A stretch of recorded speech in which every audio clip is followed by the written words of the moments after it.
वर्षी 75 लाख, पुढच्या वर्षी 1.5 कोटी, त्या पुढच्या वर्षी 3 कोटी भाडं, आणि आता 4 कोटी रुपये भाडं आहे मला, लक्षात घ्या.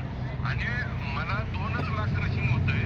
4 कोटी भाड्याला 200 रुपये टनाला ती झालं, 100 रुपये टॅगिंग, 300 रुपये टनाला चालले. पूर्वी कसं होतं, 100 रुपये टनाला जात होते. आणि आता काय झालंय, ह्याचा सगळ्याचा हिशोब घालायचा. बरं, मी तुम्हाला 3,000ला मान्य. आबा 2 मिनिटं थांबा, आता मध्येच थांबवतो. माझा मुद्दा आहे का फक्त माझा आता 3,000 रुपयाला तुम्हाला मान्यच आहे. पण आता माझ्यावर काय व्हायला लागलंय, मला जे 2765 रुपये बँक देते मला, आणि 2765 रुपये बँकेतनं दिल्यावर मी 2800 रुपये समोर देतोय.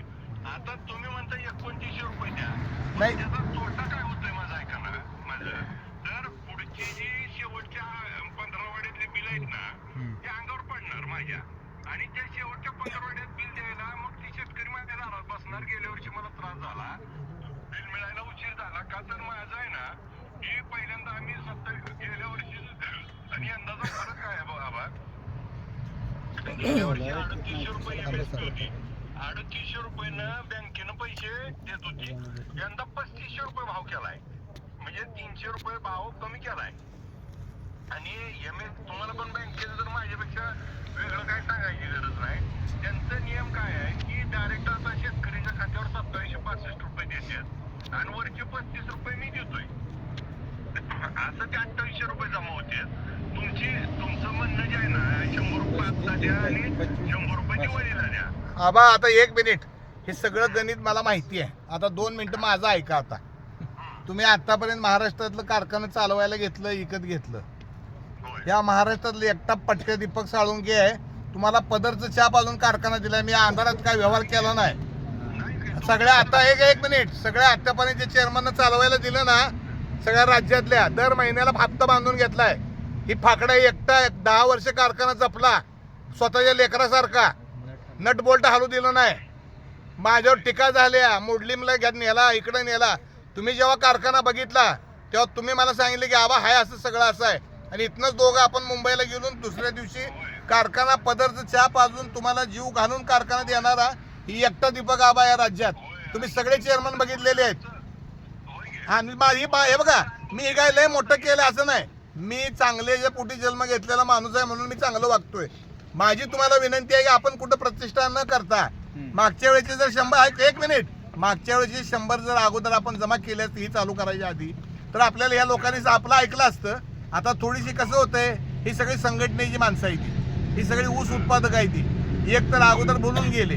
आता तुम्ही मला सांगितले की एक पाळी बंद व्हायला लागली. का बंद व्हायला लागली, तर 2800 रुपयानं आपली पाळी बंद व्हायला लागली. मी सगळा अंदाज घेतला. माझी तुम्हाला विनंती आहे की तुम्ही थोडासा विचार करा. तुम्ही अडचणी येत आहात मला माहिती आहे, तोट्यात कारखाना चालू आहे हे पण मला माहिती आहे. पण शेवटी आपल्याला हे युनिट चालवायला तुम्ही एक कॉन्फिडन्स म्हणून घेतलाय. हे चालवल्यामुळं तुमच्या आयुष्यामध्ये फार मोठी कलाटणी मिळाली आहे. सांगोल्यामुळं सगळ्याच्या सगळं आमच्यासारख्याच आयुष्य गेलं, पण अजून आम्हाला जुळलं नाही. पण तुम्ही सांगोला घेतल्या 5 वर्षात तुम्ही सगळं जुळवलं बी. तुमचं कौशल्य बी आहे, तुमचं कौतुकच आहे. मी तुम्हाला तोंडावर नाही, विरोध केला तर तोंडावर तुमच्या मागे पण आज मी नाव घेतो. ही संघर्षात या माणसाने एवढं सगळं उभा केलंय. माझी विनंती आहे, या लोकांची बी मी यांना विनंती केली आहे.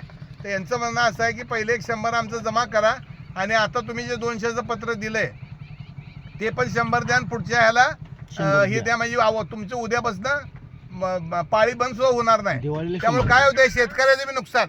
मागच्या वर्षीचं 100 आणि तुम्ही दिलेलं जे पत्र आहे 200 देतो म्हणलेलं आहे, त्यातलं द्या 100 आणि दिवाळीला पुन्हा 100 द्या. म्हणजे पुन्हा यांचा काही प्रॉब्लेम नाही. ह्याच्यावर थोडा विचार करा आणि त्याच्यावर संध्याकाळी निर्णय सांगा. आबा आपण 1 रुपया रातभर जर वाजवला तर त्याचं काही 2 होणार नाहीत.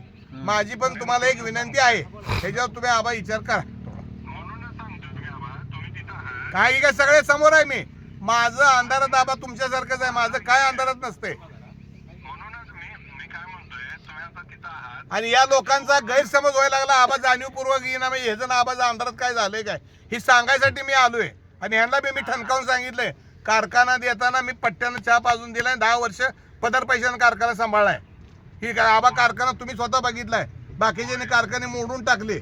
माझ्यावर 10 वर्ष टीका झाली की ह्यानं मुडलीमला ऐकला कारखाना, तिकडं नेला, इकडं नेला. प्रत्येक निवडणुकीत मी सोसून कारखाना सांभाळला. एक मोटर चोरीला गेली तर मी फौजदारी दाखल करून ती मोटर माघारी आणायला लावली. ही मी एवढं मोठं माझं त्याग बी आहे सांभाळण्यामागं, तर थोडासा सहानुभूतीपूर्वक तुम्हीच विचार करा आणि 4 वाजेपर्यंत काहीतरी निर्णय ह्याला मला सांगा.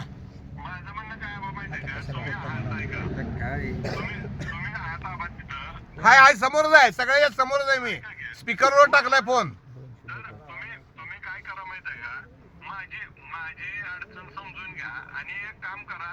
आता तुम्ही जे म्हणताय 2900 रुपये हप्ता द्या, 100 रुपये मागची देतो उद्या, आणि 100 तुम्ही जे 2900 म्हणताय त्याच्याऐवजी तुमचा मान ठेवून 2850 रुपये देऊन 150 रुपये दिवाळी देऊ. मी तुम्हाला पत्र पाठवतो.